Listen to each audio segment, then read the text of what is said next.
So, welcome everyone to a new episode of Kane's Chat. I am joined here today with Abigail Adeleke, the Student Government President, and Landon Coles, the United Black Students President. How are you guys doing today? Doing great, Trey. How are you? Doing well, doing well. It's good to see you, brother. Same, I can't complain. So, I want to start off the bat with a quote or a saying that I have heard as a black man growing up. You have to work twice as hard to get half as far. Now, what does that mean to each of you? Landon, can you start us off? Well, what that means to me is knowing that we have to go farther and that we have to push harder and that our work ethic has to be different and that we must hold ourselves to higher standards in order to obtain what some of our peers must attain.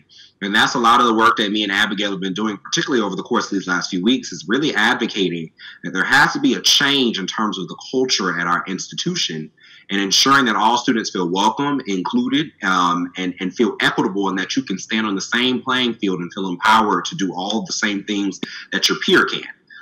And so that's a lot of what has taken shape, particularly over these last few weeks, again, as we try to use our platforms to shed a spotlight on that commonly known truth for so many black people, that you have to work twice as hard in order to get half what someone else has. And so that's why this is so important, especially a conversation like this.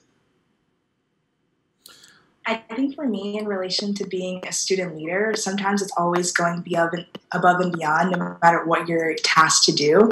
So, for example, like if I was given one task, I would stay later or even work twice as hard or give, a couple different ideas to one project just to be seen as, up to the level of standard of my peers. But it also comes to the fact that sometimes there's certain things that I can't do as, a black person on campus. Oftentimes I'll never be seen wearing pajamas around campus or, dressed too down just because I don't want to be seen and put in a certain box. So sometimes it's always having self-control, even when you want to, give a different kind of emotion. Sometimes it's controlling your emotions and putting on a smile. Sometimes I don't always want to put on a smile, but I do it in order to progress and to get to different places and, be seen as controlled because, of course, there's, stereotypes that are in relation to people that look like me and my gender. So always very cognizant of that. And so that also comes to play when I think about that statement. Speaking of stereotypes that come with your race, gender, do you think that there is a double standard with that, with race and gender and stuff like that, with leaders? Yeah, I definitely think so. I think, especially like as a black person, there's just certain things that you can't do. Oftentimes when you go through different organizations, especially sometimes what I've experienced at the University of Miami, oftentimes there's chances that are given to certain individuals that if one person that looks like me or had my gender, it just certainly wouldn't be possible. For example, if somebody may yell at somebody else in an organization or disrespect them, an advisor or someone in leadership may give them a warning. But oftentimes, as a black person, you may get blacklisted or put into a box that, you can't be controlled or, you are a certain way because of X, Y, and Z. And so it's always being cognizant of that. I try not to get too angry. Even when I was, releasing my statements, I was a little scared. I always thought at the back of my mind, I was just like, is it going to be seen as, too black? Am I not representing the entire student body if I put out a message against, police brutality, specifically related to, black and brown people? Am I not representing everyone? So those are the kind of thoughts that were going through my head about last week. And so that's just something that I've been always thinking about, like, what does it mean to be too black? And is that a real thing? And is it something that I need to stick to, or do I need to just be vocal whenever? So it's just something that I'm trying to balance in my own mind, but it's also something that I think about and have been talked about with as well. Got you. Now this statistic actually, when I was doing my research for this interview, really stood out to me, and it's that just about 3% of senior leaders at American companies are black, and currently there are only 4 black CEOs leading Fortune 500 companies. Why is it important that black Americans and other minority groups not only advocate for a seat at the table, but also work towards having leadership positions as well? And this is for either one of you. Sure. What I would say to that, particularly as the new Black Student Union president of the University of Miami, what we know to be true is that it's a vicious cycle. When you have students that come through the door and they look up at the leadership ranks, both through students and through our faculty and staff, and they are not able to see themselves reflected, it does something to a person emotionally and cognitively when you cannot envision yourself in a space of that caliber. And so it's a vicious cycle because you have students, generations of students that come in and are discouraged. They don't seek those positions. They don't put themselves out there. They don't have peers that they can reach out to in those different spaces who are reflective of them and can understand their unique experiences. And so, again, it's a cycle that perpetuates itself. And I think it's so important that we really, again, continue to use our voice and lend our voice to a conversation that needs to be had, no matter how uncomfortable it may make a person, surrounding greater representation, surrounding more resources, surrounding a more equitable environment, and really striving to be the best that we can be, not just on paper, not just in statements, and not just in words where you say you value diversity and inclusion, but reflective in action, again, and in actually moving towards that, through tangible policies and through hiring people who are reflective of that. The University of Miami, for an example, is a top 100 institution, and I'm sure that we attract a great number of people hailing from all backgrounds. It's important that when we're doing that hiring, that we're thinking and being more aware of when students come in and they look at these people, what will they see, and can they see themselves? And so those are kind of the questions that we have to begin to ask at all sorts of companies, including the University of Miami. Now, to have a follow-up with that, how does having a more diverse executive team benefit everyone? It benefits everyone because it's not necessarily about just skin tone. None of us are solely defined based off one singular attribute or characteristic. We are a multitude of different identities, all combined into one. But usually when you have similar people from similar backgrounds, of similar looks, sometimes the space can become homogenous in terms of thought processes as well. And so it's so important to have that diversity of representation so you can have diversity of thoughts. And so different people can contribute different cultural sensitivity that others might not possess. That's why representation is so important. So when you're having those conversations, that it's not just an echo chamber, but it's actually a conversation where you're challenging one another in your various dispositions.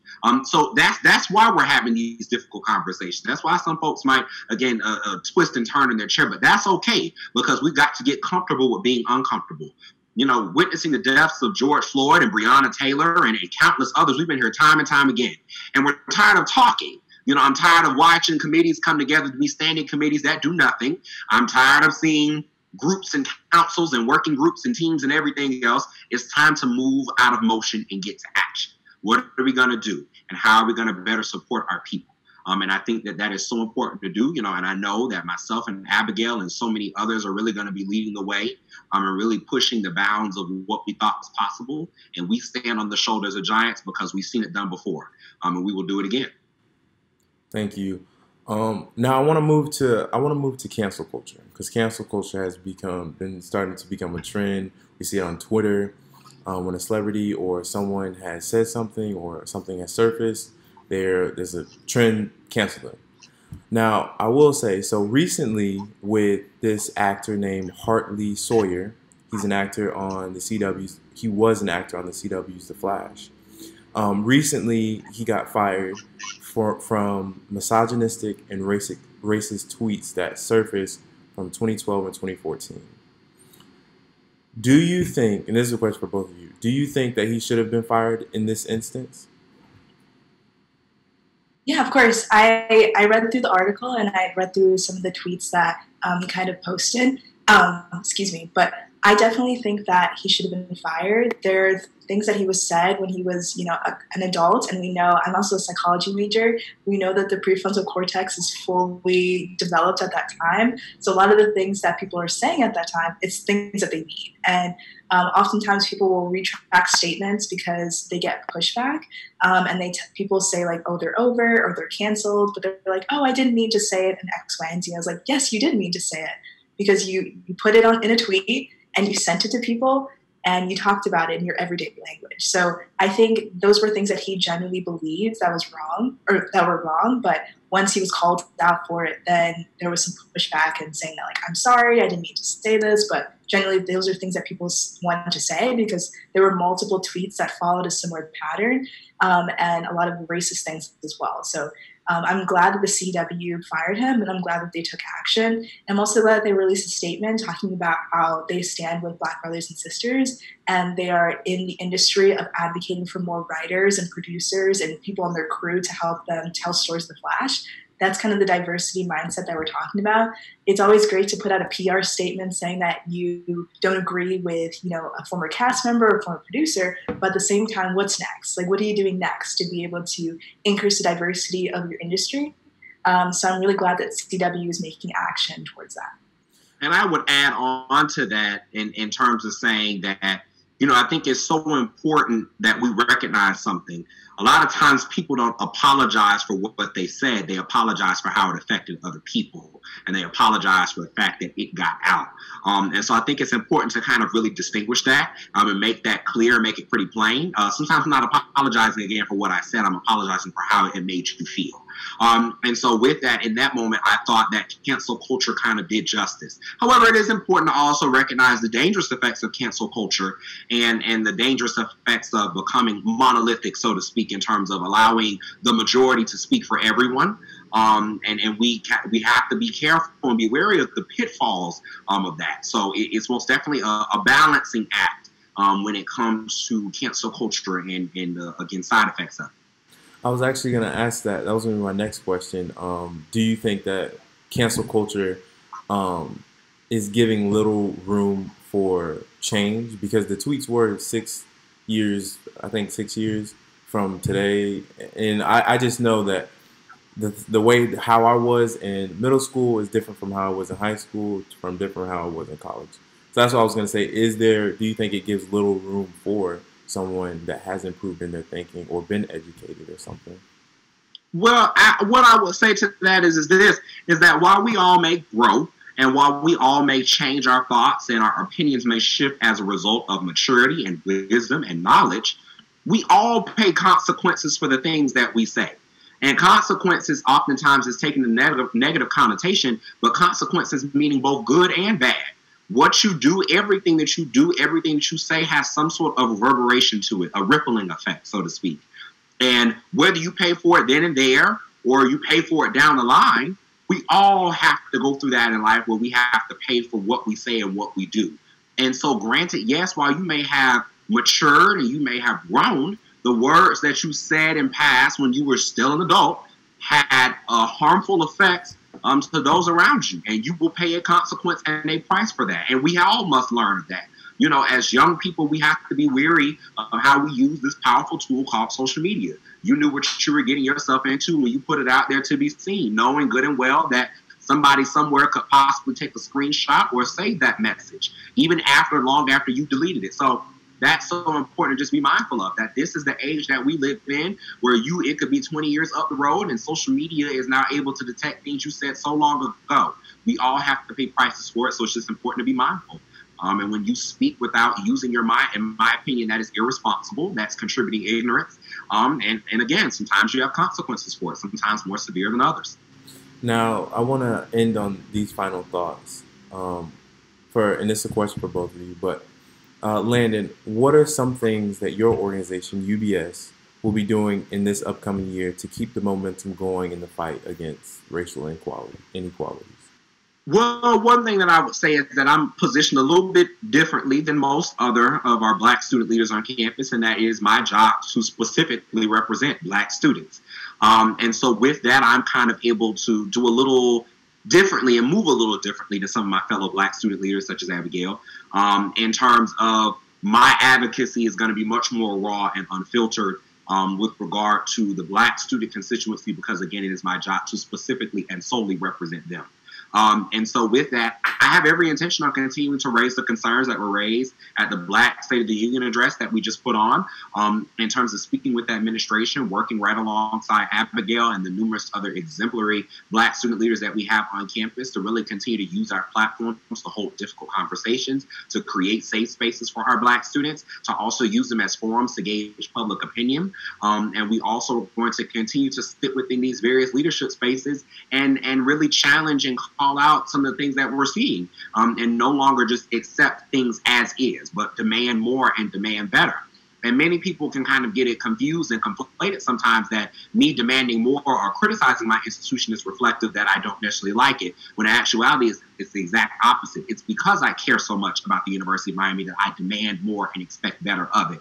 And so we're going to continue to push that envelope because we can and should be doing more. We can and should be doing better. We should strive to improve every single day. And again, that's not just in words, but in action. So that's what really we're going to be focusing on over this next year, advocating for a lot of the things like, again, diversity, equity, and inclusion at the executive level, new positions, new infrastructure, more resources financially, as well as support. And so we're really going to, again, push that envelope in that regard. Thank you. And Abigail, what are some things that you're going to be pushing in student government for this upcoming year to kind of keep the fight up for racial equality? Yeah, of course. So in addition to what Landon said, I'll be working with a lot of Black student leaders, including Landon. We're currently drafting a letter to the administration to kind of ask for a lot of different concerns that I mentioned in the Black State of the Union address, in addition to a few more. From an academic level, I'm working with our Academic Liaison Council to make more inclusive courses that are offered to the student body. I was actually reached out to someone most recently about kind of incorporating diversity courses into the system that we currently have in our academic settings. We also have the new Diversity, Equity, and Inclusion Council, which, of course, Landon oversees that. So I'll be working along with him closely to make sure that we are going in multiple realms when it comes to accessibility services and Office of Disability Services, to go into student life when we talk about MSA and LGBTQ Student Center. So we'll definitely be beefing up a lot of our projects. And then in addition, we have a new position in student government in DEI, which is related to our diversity training. So all of our different organizations and parts of student government will be getting diversity training, in addition to a lot of things that are related to orientation and kind of learning more about what student government works and how it does. Because I think once we learn how we can interact with each other and we know how to interact with each other the best way possible, we're able to thrive. Everyone feels like they are, able to be in that space and to feel safe. So it all starts with us saying something. It all starts with us having a plan and a vision. And so I'm really excited to develop that over this summer, but also work with our administrators. Dr. Riley also had a chance to come to the Black City Union address, and she reached out to me, and she's incredibly excited to start working on a lot of the projects that we mentioned. So a lot of things are actually in the works, and I'm very excited that our administration is also on board to kind of advocate for that as well. So I'm very excited for the future. Well, thank you guys so much for coming on the show. That wraps this episode of Kane's Chat. Thank you again. I really appreciate it. Thank you, Trey. Thank you so much. Thank you for the opportunity.